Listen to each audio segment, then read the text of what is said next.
Hello po! Nandito po kami sa Coin ulit, sa aming tagpuan. Kasama ko po ang aking magagandang kaklasmate. Ngayon naman po, ito po ang aking BFF forever and before. At ito naman po ang aking very cute na Bunso namin. si Bunso po yan. Siya po. At ay, say! Kita din.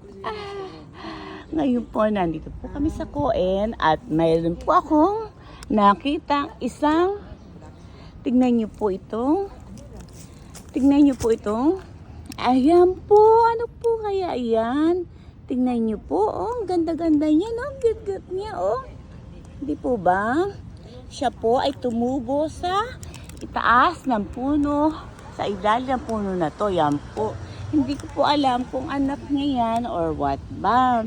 Basta po nakakatuwa po at saka ang ganda-gandang tignan po. Sa mga paligid po niya wala naman pong nakatubong ganyan. Diyan lang po. Ano po kaya yan? Hindi ko po alam yan kung ano. Kayo na lang po ang mag-isip ko ano po ang pangalan niyan. O sige po. Bye-bye.